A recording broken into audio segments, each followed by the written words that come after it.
Good afternoon and welcome along to another Red Tinted Glasses live episode here on the YouTube channel. Your therapy session, which I'm sure many of us will need after last night, is now underway. So much so that regular co-host Callum is not joining me. He's in training for his new job at Tesco.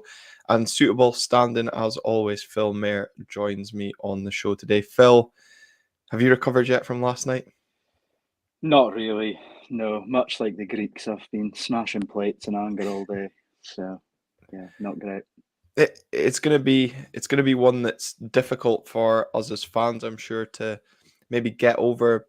More so the players, despite Barry Robson's claims that the players will be bouncing into training today, looking to rectify the mistakes going into Sunday's game at Kilmarnock, which of course we'll speak about a little bit later. And later on in the episode, I've got a preview with Laurie Finlayson, giving us an insight into Kilmarnock ahead of that game as well. But obviously, Phil, we're here to speak about the game last night, and we spoke in the preview, me and Callum, about whether or not we would go two up top if Duke would start.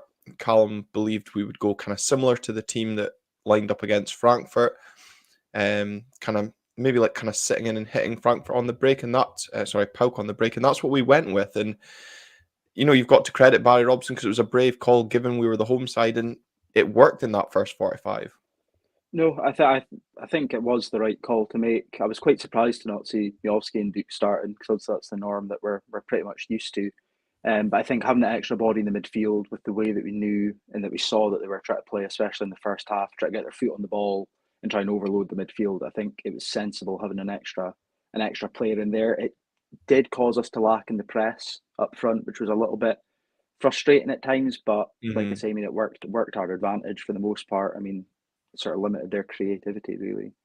Yeah, and I think that was something again we touched on, was the fact that if we gave them too much space and time, that their ability would kind of cut us open, and we did see at times in that first half their pace off the ball and movement was causing us problems. But it- I I felt we were really disciplined in our approach in that first 45. We weren't making silly challenges, we weren't offering opportunities. I think we were discussing before we came live just now that most of the opportunities for the Greeks were as long diagonals. And I think I said to you as well, their two best efforts, apart from the one that hit the post, went out for throw ins.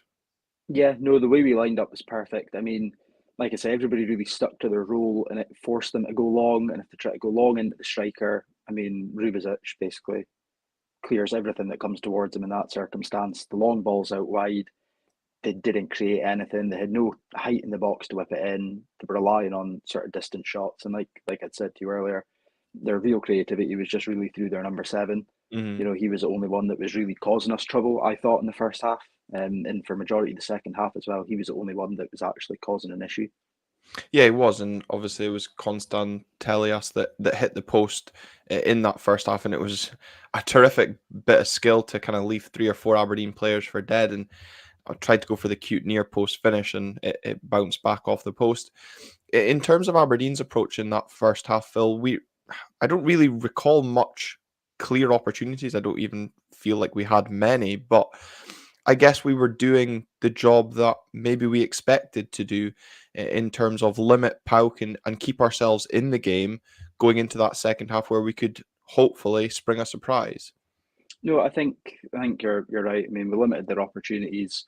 We didn't really create too much ourselves, but I think where we were looking really promising was sort of using that home advantage. Knowing Mhm. how the bounce was going to be, knowing how the wind was going to affect the play. Because I mean, majority of the first half, their left-sided centre half could not cope with a Devlin ball in at the channel. He lost Yeah. it every single time.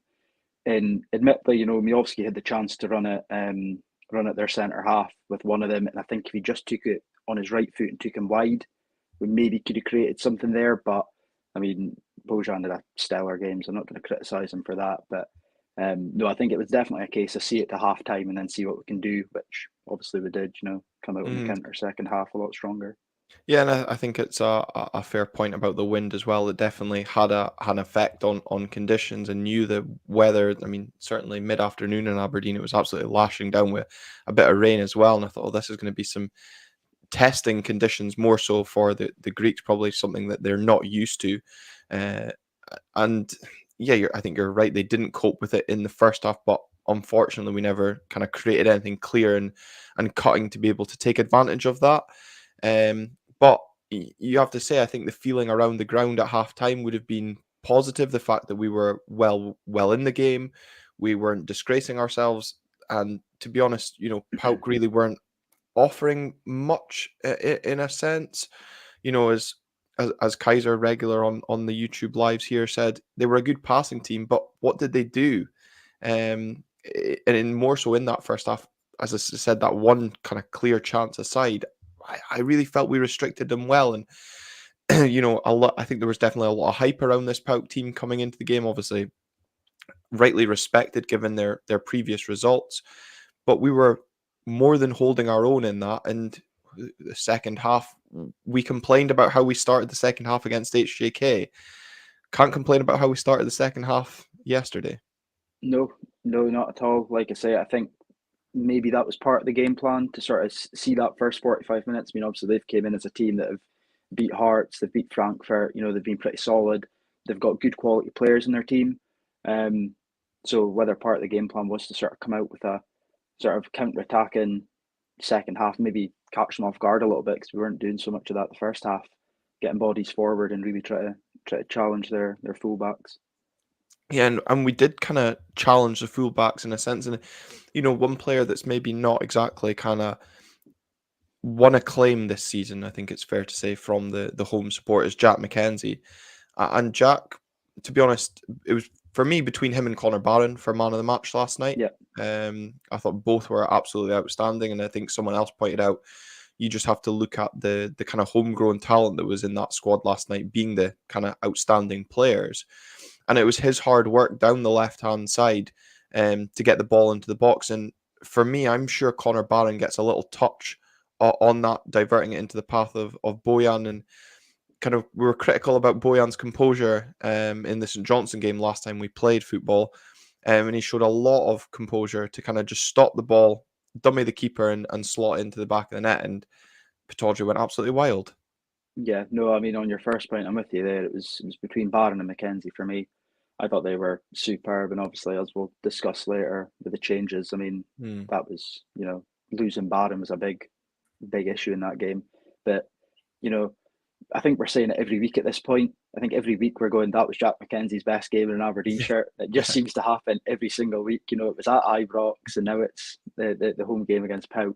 And Miovski just really doing what he's done well this season, especially in Europe.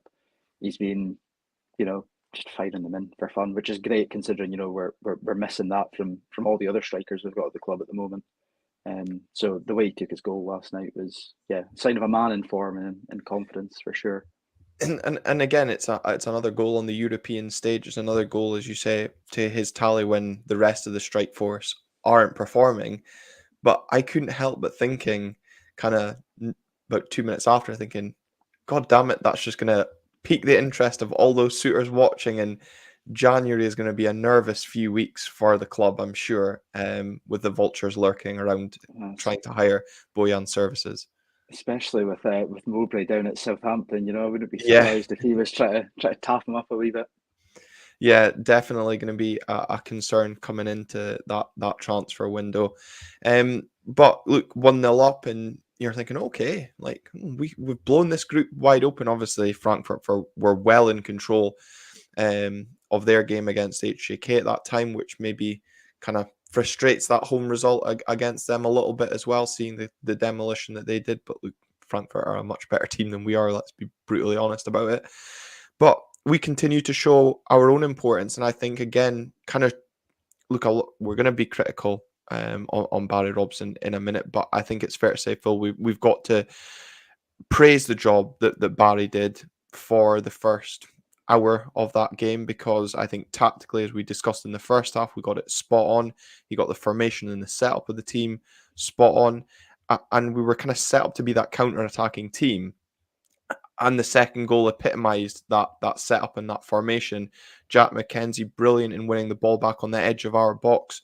A couple of passes to get the ball forward. And Bojan, who I actually felt at the time had underhit the pass to Dante, and fair play to Dante Polvara, because he gets onto that ball brilliantly, and I was really nervous at him running through, and I'm not sure it was the most convincing finish of Dante's career, but it finds the back of the net all the same, and his second goal of his career. And I think those inside Pittodrie, and I'm sure those of an Aberdeen persuasion watching around the world, will have been thinking what me and Callum were hoping for in the preview. It's going to be one of those special nights at Pittodrie.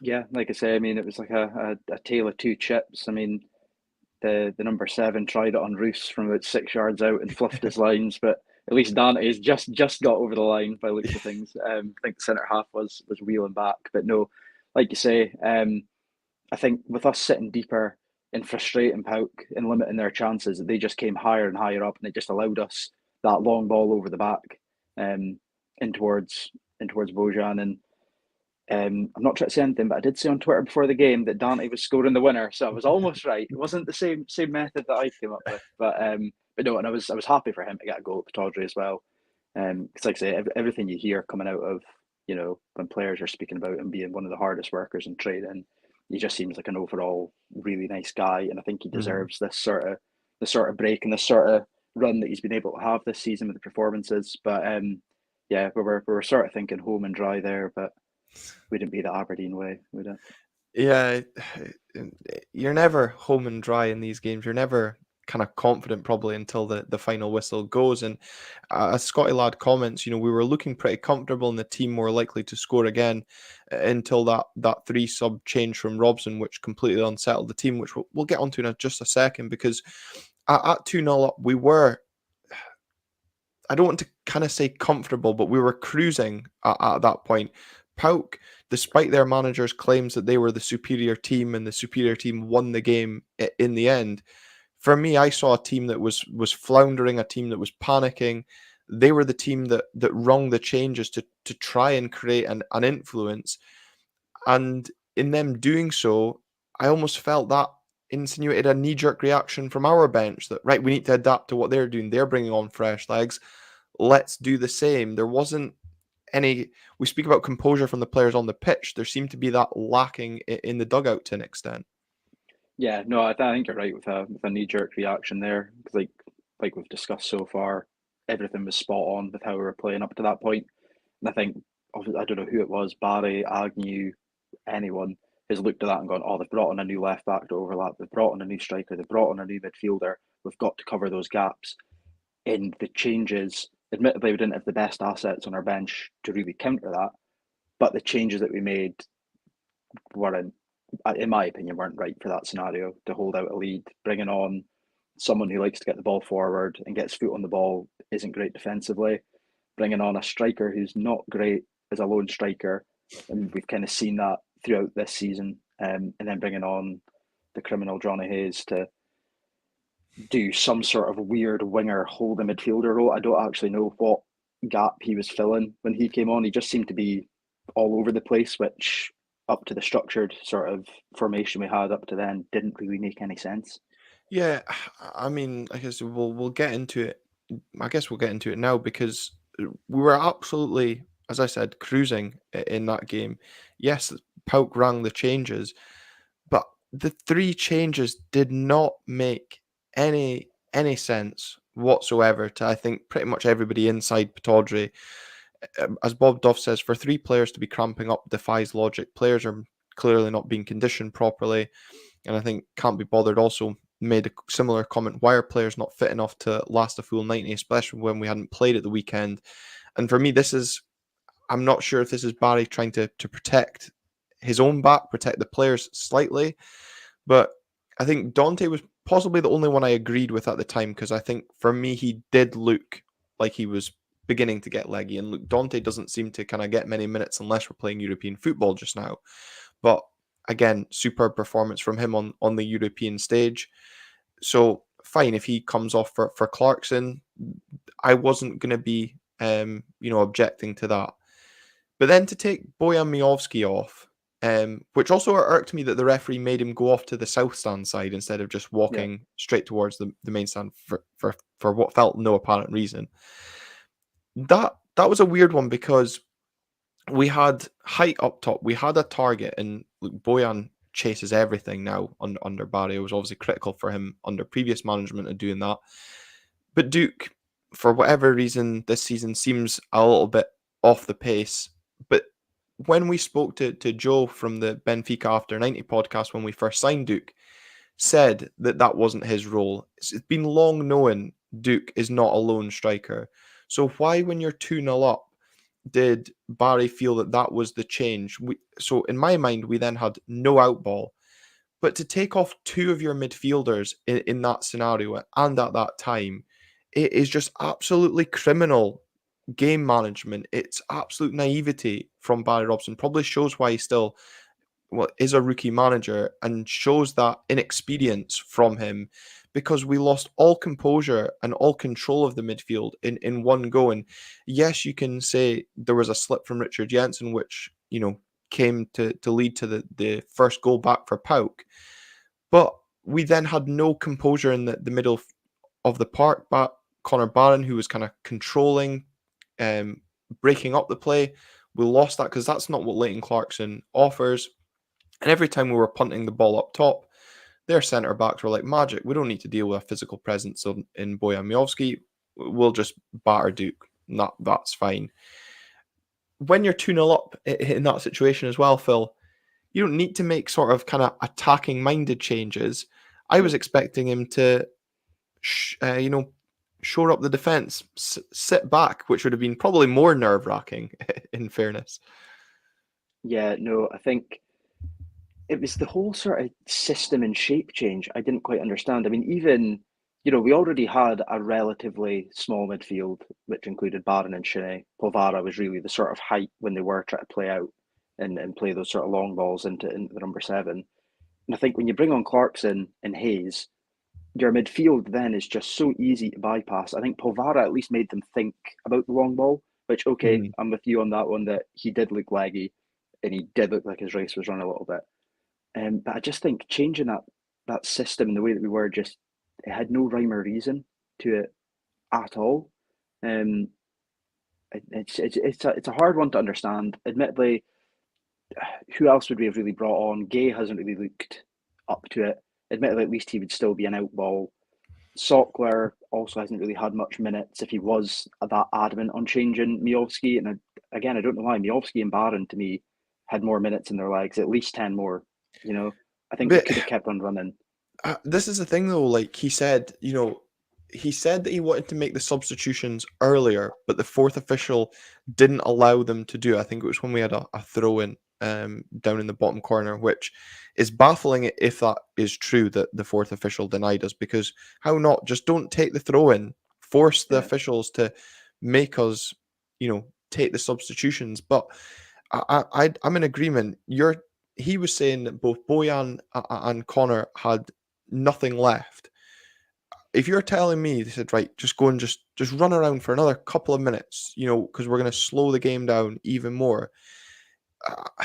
It really irks me that was kind of seen as the best idea, was taking them all off together. And that's why I feel like kind of the game management was so poor from our side, that we did all those changes at once. Because if we took off Dante, for example, is the one that most of the support seem in agreement was the correct change. Take him off for Leighton Clarkson. You could have even kind of used Leighton. He's been in that quarterback role kind of most times when he's played for us this season, but you could have allowed Shinnie to sit in that position, or Barron if he's allegedly kind of struggling a little bit, and pushed kind of Leighton Clarkson a little bit further forward, just for that 5 minutes, just to keep that kind of composure in our midfield.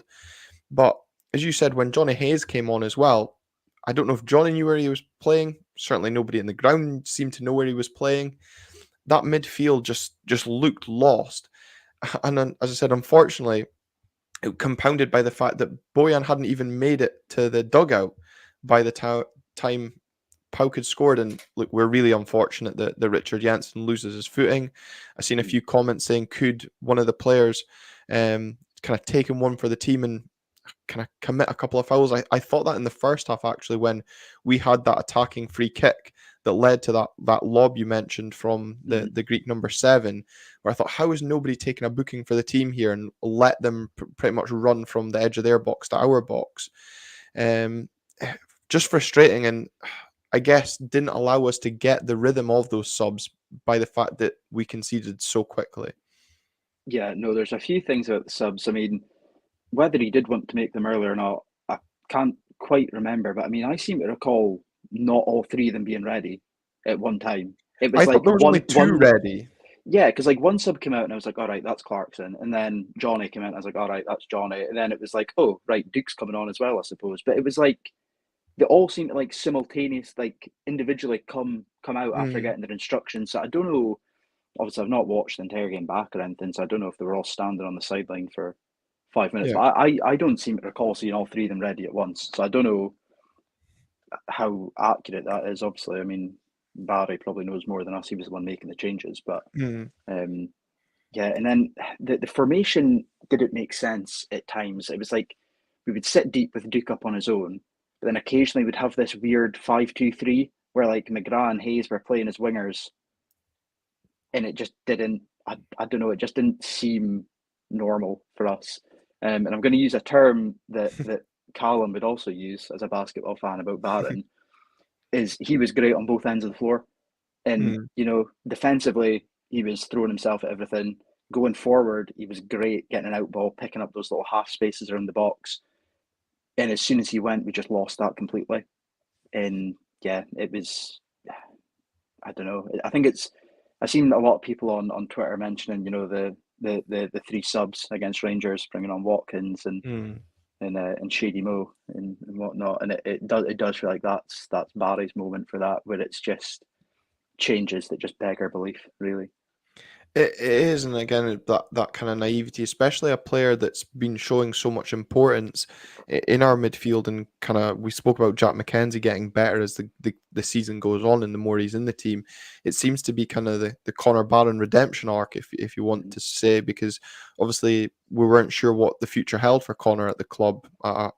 Under Jim Goodwin, with all the contract talk, obviously the contract, still remains unsigned, but hopefully we can do something to tie him down, because he's proving to be an important player. But where do you stand on the comments from Barry about the tiredness and the cramp, creeping in after that hour mark? Because for me, it's a really poor excuse. We didn't play for 18 days, as Lee Seymour says. Dante Polvara wasn't even involved in the international breaks. But again, a player that hasn't been getting many minutes. Bojan, of course, was away with the Macedonian team, but didn't play in the second game. Connor Barron put in a tough shift with the 21s, admittedly, but he didn't have to do any travelling for that. Motherwell's not that far away. And then we didn't have the game at the weekend. And is there got to be question marks around the kind of training methods that Barry Robson uses? Because if you look back to the Fraserburgh game and the kind of comments around the first team players involved in that Fraserburgh game, Barry Robson mentioned that he wasn't kind of too concerned because of how hard he'd been working those players pre-match, so could kind of understand maybe why they didn't look at 100%. And is that got to be asked? Is Barry working them too hard in training that's now affecting them in the actual competitive stuff? See, it's hard to tell because you've got sort of conflicting messages. Like early on in the season, we're getting told we're going to be the fittest team in the league. We're going to be the fittest team in the league. And it's never quite looked the case that we are. It seems like a lot more teams can outrun us and outwork us at times.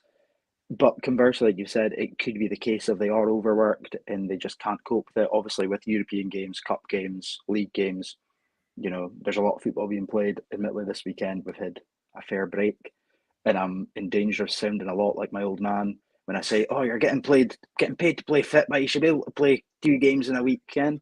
Yeah.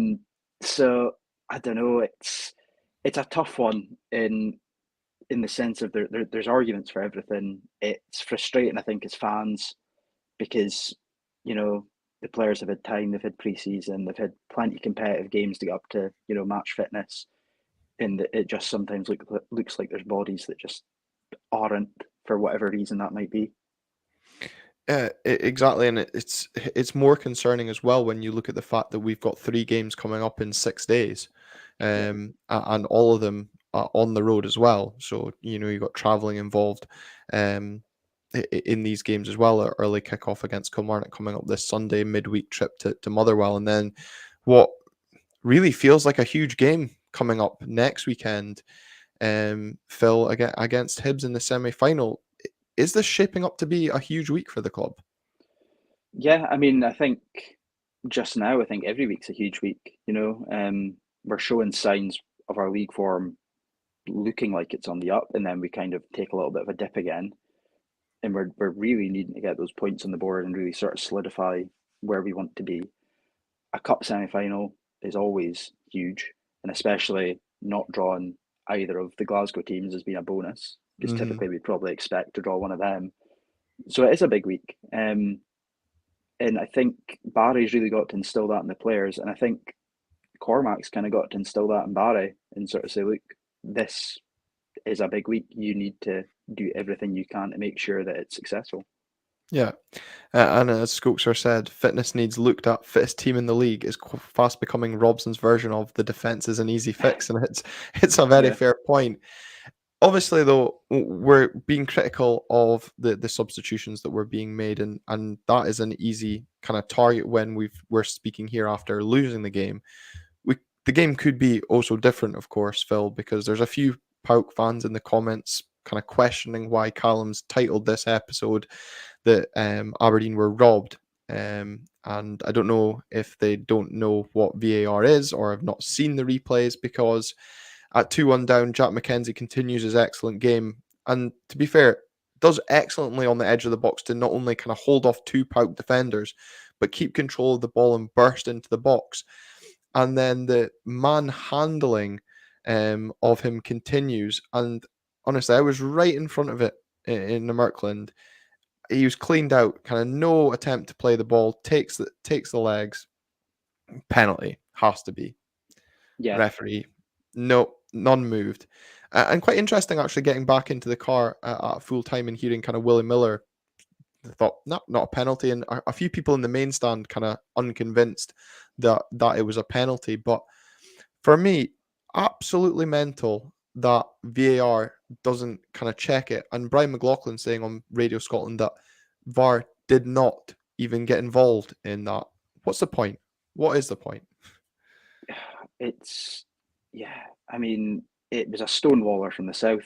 I mean, which was surprising because it was Varinia that gave it away, who Hmm. is their most experienced player. I mean, he's got 170 odd appearances for Wolfsburg, played in Europe with them and with Pauk on 2 different stints. A Portugal international back in his day, has just got caught totally wrong side of Mackenzie. Similar to some of the penalties we've seen Ruby give away that have also been given on VAR, conveniently enough. Yeah.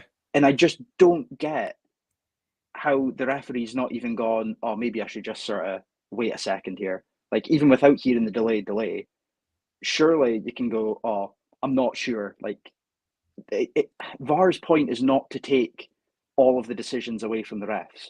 The refs should Mhm. still have the autonomy to go, not sure on that. Can I pull in a call here? A bit like they do in the rugby, where they go, oh, I Mhm. would like to see angles on this. Like, I don't quite understand it. And as for Pauk fans not understanding how we're robbed, I don't know if the Greek financial crisis maybe meant they couldn't afford VAR, but it it was a stone waller, and I don't get it. I don't understand it, and it's just not football at this point, where It's not. it's either VAR's ruining it by giving stupid decisions or ruining it by giving nothing.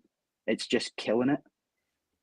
It is, and I think, was it not you that tweeted as well? Our collapse was up there with the collapse of the Greek economy as well, and it's Yeah, quite a good tweet. I did appreciate that one, but it just was frustrating, and it kind of probably sums up our luck in Europe this season. But what also irked me about that, and it was a guy I used to work with, James Duncan, kind of pointed out this morning because he wanted it included, was the similarity in that penalty that we didn't get last night on Jack McKenzie to how similar the penalty Jack actually gave away in Frankfurt, because yeah. probably put them together and they look very similar. But it's the exact same thing. The defender's been turned. He's been caught wrong side. He's tried to get a toe in. and not got anywhere near it, it's a penalty. And I mean, even like there was a couple other ones. I've not watched them back fully, but I mean, you had McGrath appealing for one in the first half. Don't know Yeah, I if he think I was know what you're bundled on about. over or not. And then you've got the Barron high boot. Admittedly, it's not difficult to commit a high boot on Barron because he is tiny. But it was one of those things where even if it was on like the edge of the box, like you would be looking at that for a potential, free kick and or penalty, depending on where it is that's happened. And I feel like none of them were even thought about by the referee. No, and I actually thought when Brian McLaughlin was speaking, he was going to say that VAR was actually down at that moment, and I think that would have just topped off my night, to be honest. But I don't actually know what would have been worse, the fact that it was down or the fact that they didn't even look at it, to be honest. But, again, this is one of the kind of things that we can look at and count ourselves unlucky against. But, it just feels that it's kind of been the story of our season in Europe this season, Phil. We should have, beaten Haken probably. Had the chances. You look at Duka Miovski over both legs in that game. Frankfurt, we could have easily got a result. The Esther Sokler chance at the end, and the fact that if we kept a man on the post, we probably don't concede from that corner. And they also need a penalty. HJK, you could look at the Duke incident with VAR not getting involved there either. And again, for me, that draw does, as I said on the last episode, feel disappointing. And last night, 2-0 up against a team that, should have been, were considered to be up there for challenging for the group. I was extremely underwhelmed by them. And it took the fact that we had to change our team for them to kind of come alive. And, as I said, there's a few of their fans in the comments on the live just now saying, that it was their worst game of the season and they still scored 3 goals and they still won. It's not really making me feel any better. No, I mean, I think the 2 home European games this season, I think we can really look at it being 5, maybe 4 if we're being generous, points lost, really. I mean, the HJK game, again, they didn't create much. I thought we were on top for majority of the game. We just weren't clinical enough. Obviously we've got the VAR decision going against us. And against Paok, it was a collapse and it was just frustrating. If that's the worst they've played, then I don't know how much I believe that, but they just didn't look that good. I mean, I think that's the annoying thing. I mean, I wouldn't have minded if they looked unbelievably good. They were hitting the bar, they were hitting the post, they had umpteen shots, and we were sort of riding our luck at 2-0. But they weren't doing any of that. Like, I just felt like it was a winnable game. They were contained, we were playing well, and the overriding word is just frustration, really. It's a frustrating one to take. Yeah, it's a really hard one to kind of swallow, but a lot of people also saying, look, our kind of this is a bonus, obviously being in Europe, and we need to use this as a learning curve, whether that's going into the domestic game starting Sunday or for next season, obviously, as we hope third place brings group stage football and just kind of shows the importance of maybe taking the learnings from European football this season. But it is difficult to take, and more so difficult when it's our own mistakes that are kind of costing us as well. I mentioned that Frankfurt game. You put somebody on the post, you don't concede that goal. If you don't chuck Johnny Hayes onto the pitch, you don't concede that second goal. I mean, bloody hell. He was obviously in the papers this week for his antics off the pitch, but he'll be in the papers for his antics on it this week, because what the fuck was that attempt at defending the second goal? I don't know. I mean, I know his head's probably all over the place. He said about 97 concussions over about 4 matches over 2 seasons. But I don't know. And should somebody have gave him a shout? Maybe. But I just don't quite. If you're that adamant on clearing it, just stick a boot through it somewhere. I don't know why he's tried to head it over his shoulder for some unbeknownst reason. Do you think he slipped? Because I couldn't potentially. I couldn't make it out if he'd slipped or he decided that he was going for a diving header. Yeah, I don't know. Potentially, to me it looked like he'd stooped to head it, which is why That's what I don't know why he's not just put his boot through it if he's that adamant that he's getting it out. Like, I'm pretty sure it would have been falling on his left foot anyway. So he but could have got some out of welly behind it and over the main stand if he wanted to. but watching it back this morning as well, you know what further annoyed me as well? Why, when he got up to then block the shot, does he? Is this kind of whole European style of defending, hands behind your back? Because with all the VAR involved, as soon as he kind of put his hands behind his back, he kind of like turns a little bit as well, which kind of offsets his body. So when the ball hits off of him, it deflects towards the goal. And I just thought, see if he wasn't so kind of worried about where his arms were and just stood face on. Does the deflection happen? I'm clutching at straws here, but it just further angered me seeing that he was more kind of worried about the fact that his hands had to be hidden rather than just going out and getting to the ball. Well, it's the same thing as well. I mean, if you're going to defend the ball, just be brave. Don't turn away from it.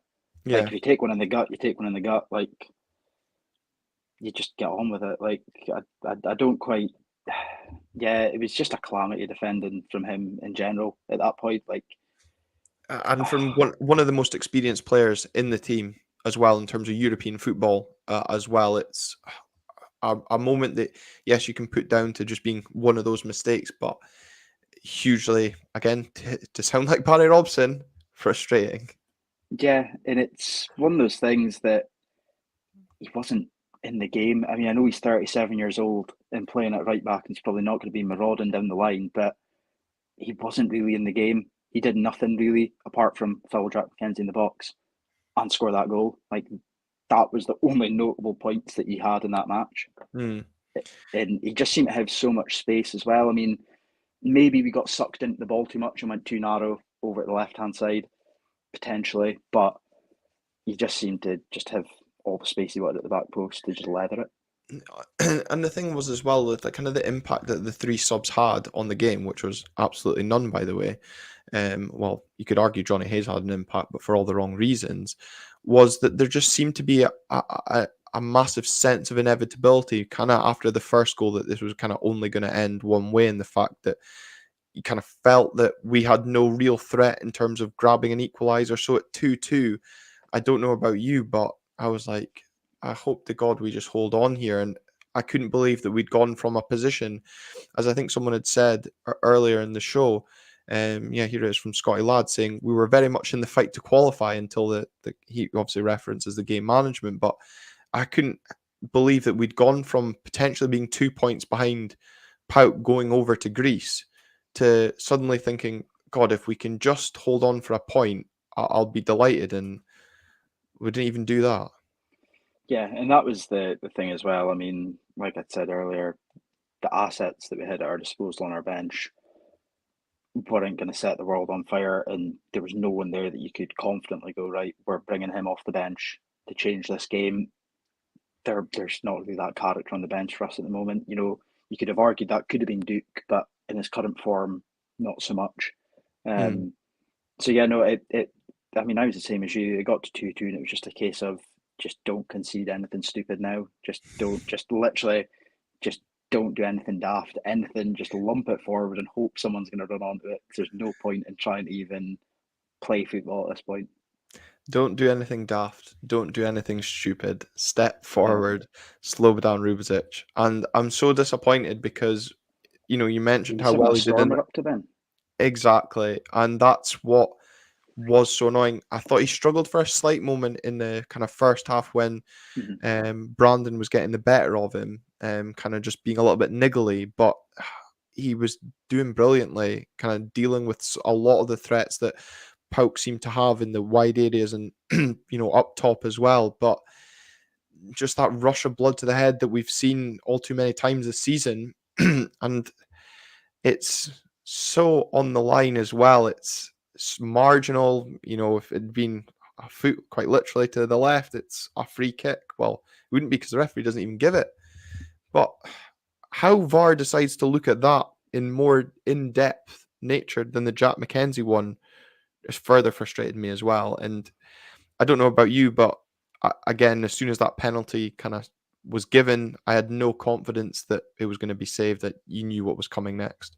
Yeah, no, I mean, I feel bad for Ruby in a way because, like we said, he played well up to that point. I mean, I was one of the first to criticise him opening couple game weeks. Mm. because he just looked like an absolute bomb scare, and his confidence is growing, and I'm hoping this isn't one of the things that knocks it.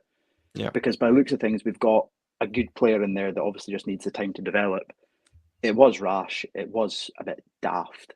And yeah, it was one of those moments where the sort of 15-20 minute period we'd had up to that point, you just knew that our luck was just out at this point, and it was always going to go in. I mean, Mm. it was one of those ones where you could feel it in your bones a little bit that as soon as it had been given controversially, that was it. Yeah, absolutely.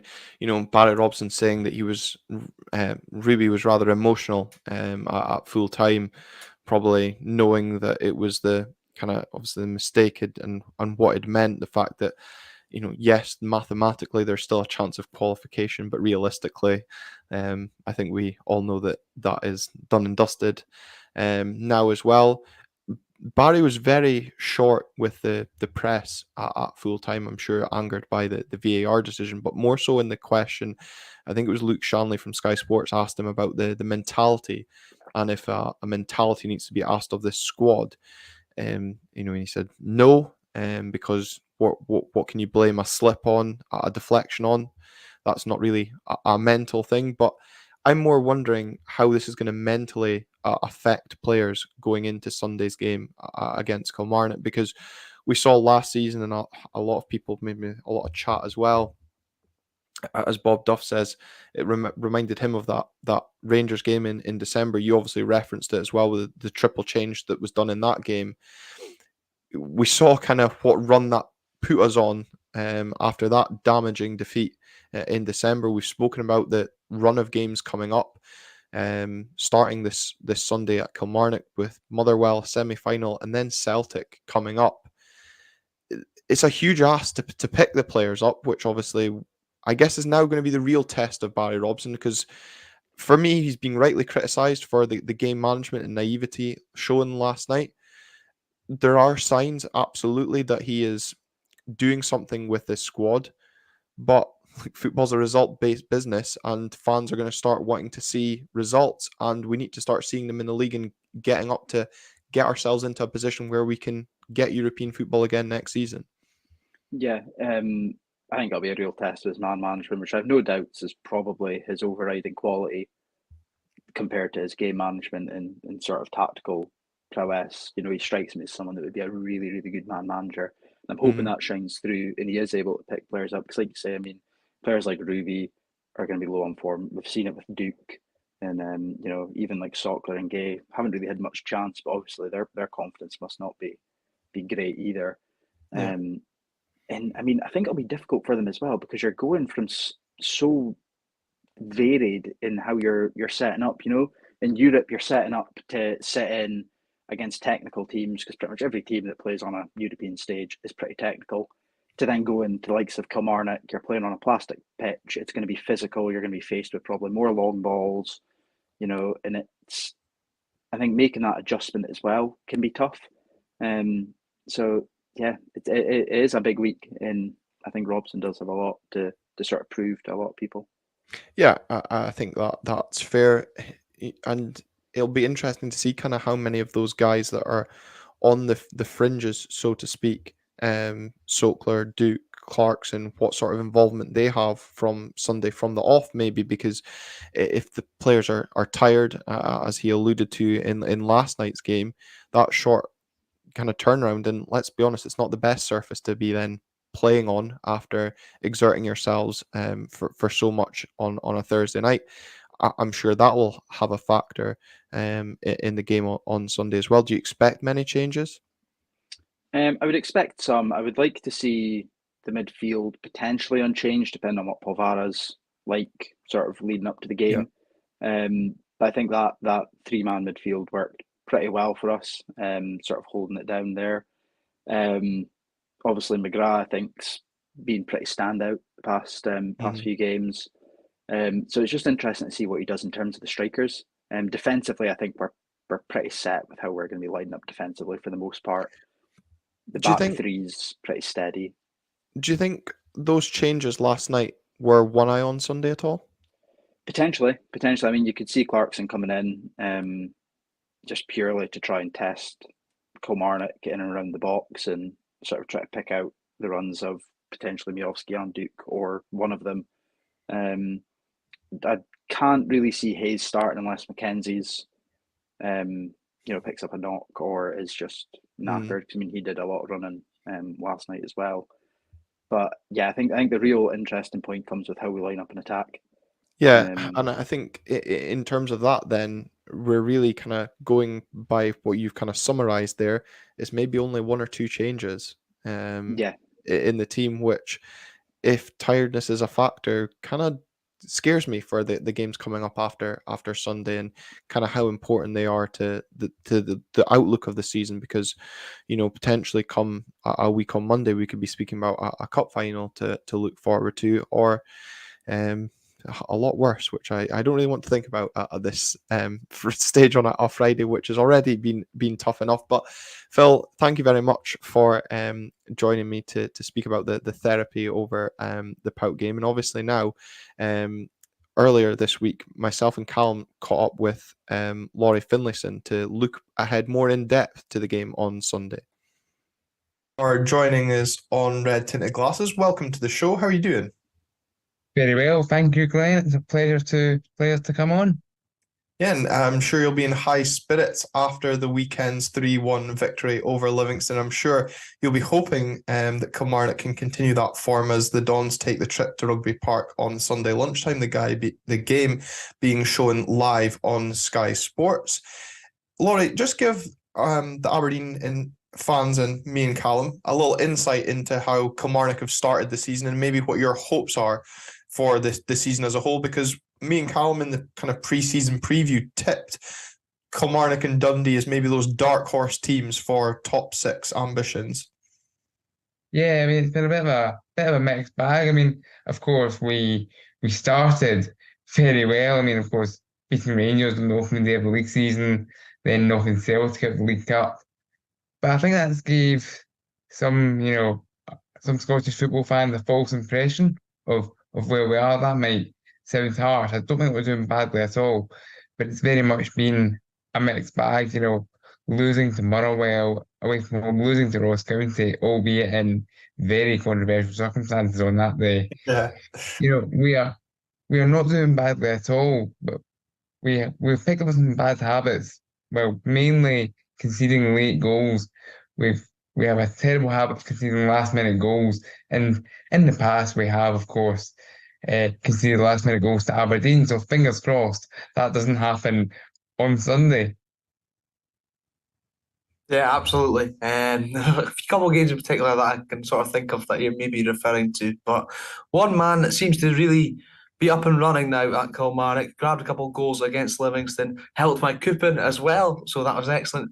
Kyle Vassell, I was particularly impressed with him when I watched the game against Hearts as well, which I thought Killie were pretty unlucky not to come out victors there in the League Cup. Just how impressed with you been? Because he seems to really kicked on now in this new season. Yeah, Kyle Vassell has been really impressive since he came in January. He'll probably be a little bit frustrated with his season so far because towards the end of the last campaign, he picked up a kind of bad injury and was playing through it. And at the start of the season was really still feeling the effects of it. However, yesterday against Livingston, he was back to his kind of sharp, kind of tenacious best and was, hassling defenders. I mean, Livingston aren't the easiest team to, bully physically, and Kelvin did that and got his due rewards with bagging himself a brace. And it's funny that you mentioned kind of the start that you guys had to the season and maybe putting yourselves in a bit of a false sense of hope. And I think I was listening to Craig on View from the Terrace podcast, who said when it was, you think you had Motherwell and Ross County coming up, you could easily win those two or lose those two. That's just the way things go for Kilmarnock. Obviously not helped in those two games I spoke about is Danny Armstrong not scoring, because I saw a stat from the guys at the Killie View podcast this weekend that Kilmarnock have never lost a game that Danny Armstrong has scored in, which is a truly remarkable stat. So fingers crossed he doesn't do that on Sunday. But how important has Danny Armstrong been to this Kilmarnock side? Because I think as well, they also elaborated on that point to say he's second in the league in terms of chances created. Only Matt O'Reilly's created more, and the amount of assists even he provides for Kilmarnock is so crucial to your team. Yeah, if we didn't have Danny Armstrong, we'd been in the championship this season. I mean, last year no one was expecting Armstrong to be the player he was because he was nothing more than a fringe player when we were in the championship, and then just came out the blocks flying last season. And this year he maybe hasn't scored as many goals as he would like, but as you say, he's still chipping in with assists and is now hopefully getting back on the goal trail. But a lot of Killie fans actually were kind of having a go at Armstrong and accusing him of being greedy. And in my view, it was a bit crazy because without Armstrong, we are screwed. We are a totally different outfit without Danny in the team, and not in a good way. And that's that kind of when he's up there with Matt O'Reilly just proves the point brilliantly, Glenn. Yeah, it's probably one of those players that you appreciate at this moment, and as you say, maybe some Killie fans not fully appreciating, but if he was to be out your team, they would maybe realise how big a miss he actually is. Yeah, absolutely. That hits the nail on the head. He's just if he's not there, we have, it feels like we have very little going forward. However, of course, former Aberdeen man Matthew Kennedy has maybe added to that. I think that's taking the pressure off Armstrong a little bit, having, Kennedy on the opposite side. Whereas last year it was kind of a one-man band. That's not the case anymore. I'm glad you mentioned Matty Kennedy there, because I've noticed he started his life at Kilmarnock pretty well, and after what was one of maybe the most predictable transfers of this summer, reuniting. Along with Marley Watkins? Well, yes, correct. Yeah. Absolutely correct. Johnny Mackay-Stevens is training as well, I noticed, at Kilmarnock, so he's really trying to get the band back together. Yes. Yeah, he really is, and I've got to say that was an open training session, and I was there, and Gary Mackay-Stevens actually looked pretty sharp. Well, you know what's coming on Sunday, Callum. No, that's my worst nightmare, those three, if they line up against us. I suppose we may as well touch on them while we're here. Marley Watkins and I suppose you basically spoke about Matty Kennedy before, but Marley Watkins, how's he looked since joining Kilmarnock? Because a bit of a bit part figure in his last season at Aberdeen, I think it's fair to say. Yeah, he actually looked pretty good. I mean, when he signed, a lot of Killie fans were a little bit underwhelmed, kind of thinking, his goal record's not great, and I think you two would, back that up. But he's been quite effective when he's been fit. I mean, he's had a groin injury the last few weeks, albeit yesterday he was back to full fitness, starting, managed to play the full game, and was quite good up front with Vassell, and he has, chipped in with at least one important goal, shall we say, and a few others. So it actually hasn't been too bad. I think Derek McInnes puts it quite well. I think he was quoted yesterday on Killie TV saying that he's the perfect support striker and almost as a partner for someone. So and that sums him up pretty well. It does a lot of the dirty work, I guess, for the forward line. I'll look to rough up a few of our defenders on Sunday. I just have that feeling 1-0 Marley Watkins winner, assist Matty Kennedy. That would do me. I would really not be happy with that. Is there any other particular areas perhaps that Killie could hurt Aberdeen? We've been a bit fragile, I think, at times. There's still a few shaky moments in our back line. I suppose other than the plastic pitch, which we famously do not perform well on. A little bit worse in West Lothian, I think. But I'm sure Barry might get his excuses ready nice and early in the pre-match presser. It's funny though, Callum, because probably Kilmarnock is the best plastic pitch we actually perform on. I think Rugby Park's the only ground I have never seen Aberdeen lose at. So you weren't there last season then? No, that's right. You weren't there last season, were you? Yeah. No, but in all seriousness, the plastic pitch, we'll go there first. I mean, we've just got to try and use that to our advantage. I mean, I remember probably when Steve Clark was in charge, when the team was getting announced at Rugby Park, when we were doing the team reads, we would have 99 problems as a backing bed. because we've got 99 problems, but the pitch ain't one. We'll get rid of it exclusively.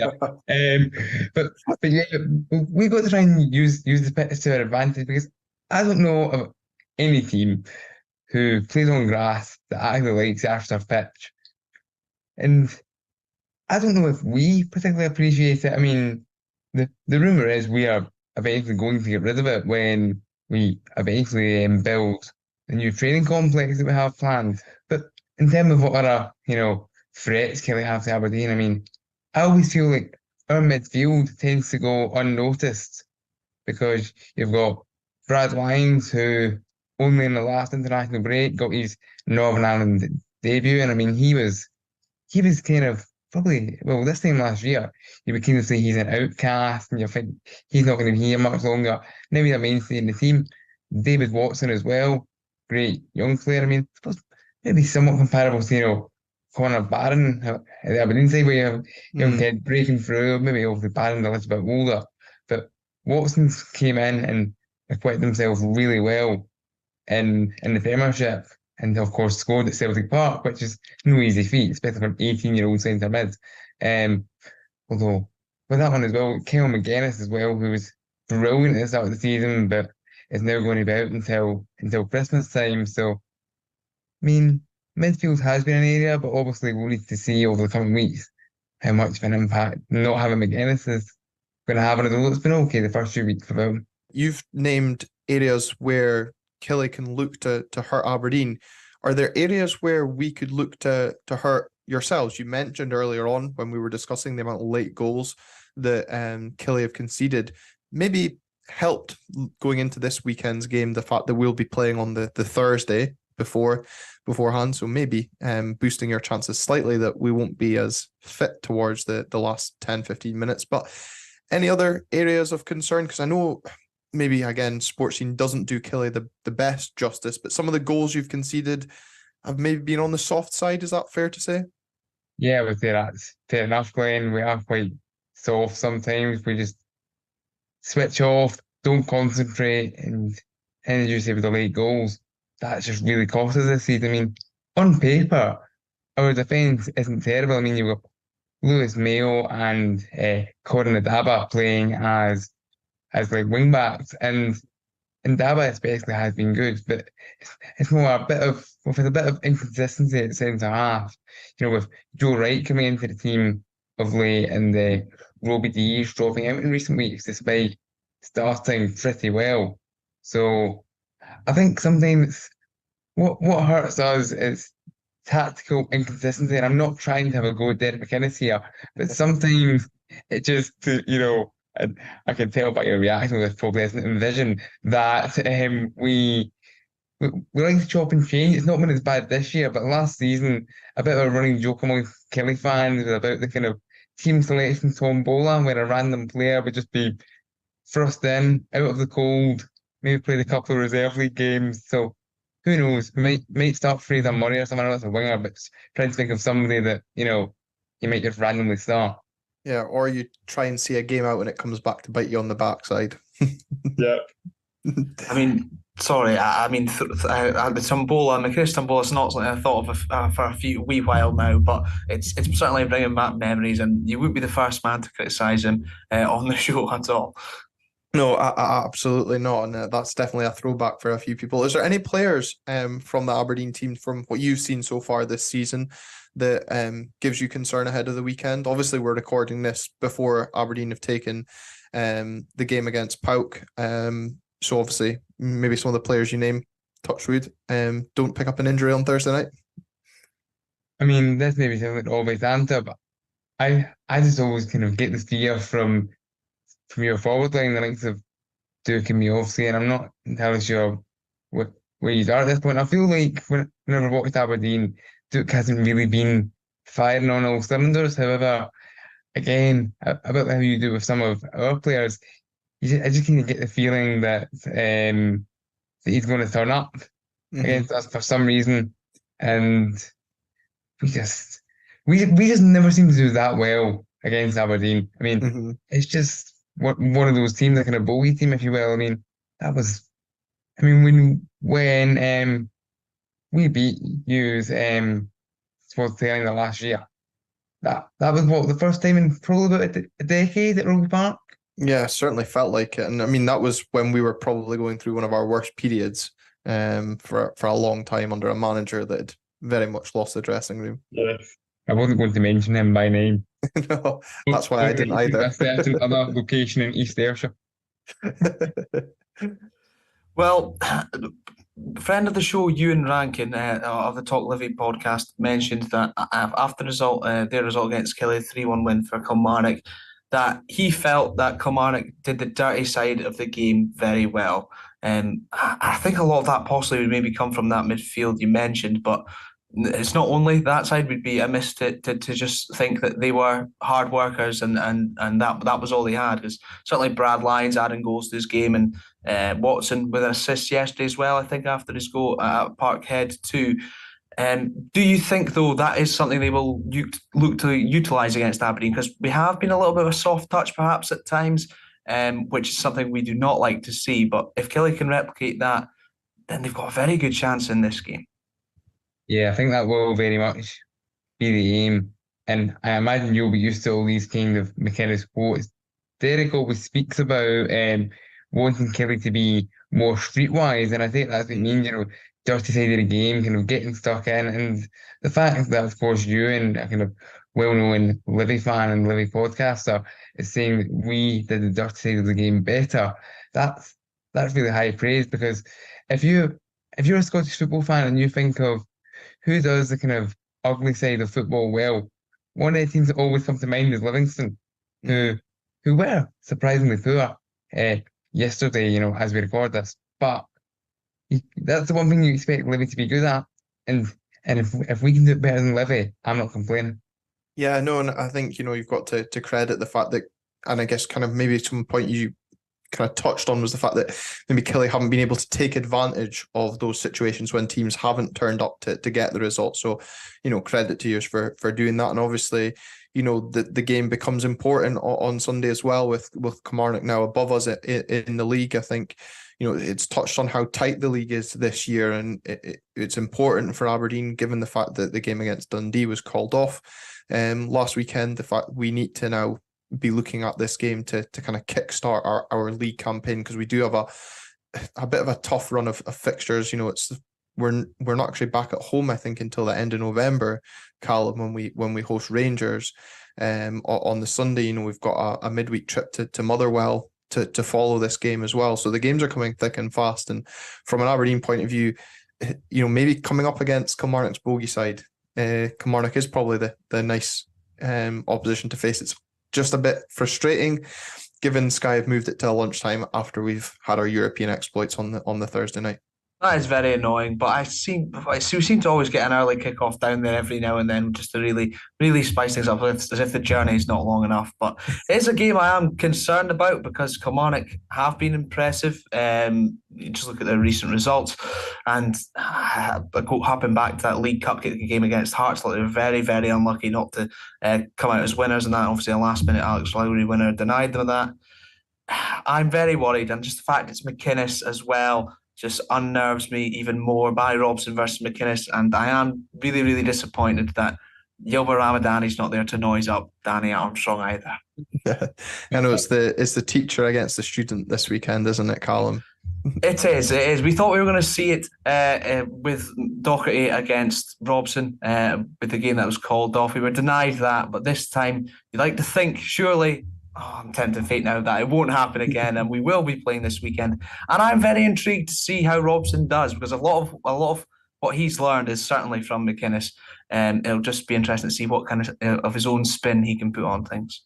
Yeah, and I guess I'm interested to also see how McInnes approaches the game as well. Laurie, do you think with the fact that we're playing on Thursday night will maybe affect how McInnes approaches this game?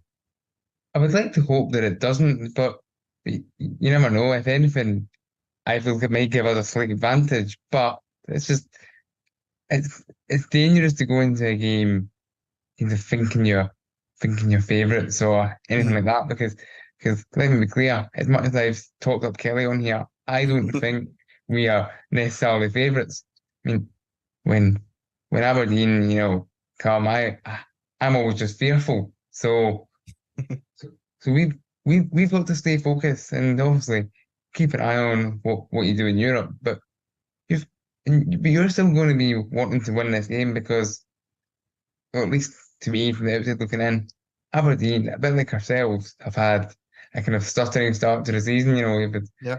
If you lose in there, and of course a big high, of course winning at Ibrox. So you're as desperate for 3 points as we are, and as you said, we've proved how tight the league is, albeit only 2 games were on yesterday because of the weather, but we went from 9th to 5th yesterday. Yeah, exactly. And I think, Callum, you put out on Twitter as well that results dependent going into this weekend's round of fixtures, that a win for Aberdeen could in effect see us move up to 4th, which is crazy. Just shows really how tight that league is. But Laurie, really appreciate you taking the time out to speak to us on Red Tinted Glasses. A really good insight into the opposition ahead of the game. And me and Callum will be sitting here in Aberdeen watching the game on Sunday. Both of us aren't attending. I know you'll be there at Rugby Park, so I hope you enjoy the game, but I just hope the result isn't what you're looking for. Yeah, and of course, I hope you enjoy the game on Sky as well. However, again, I put it back to you. I hope it's not quite the result you're looking for, but it's been an absolute pleasure to come on here, and it's been great to actually get a bit of an insight into Aberdeen as well. So, it's been an absolute pleasure. Yeah, thank you very much, Laurie. I'm sure those that tune into the podcast will have really enjoyed your insight.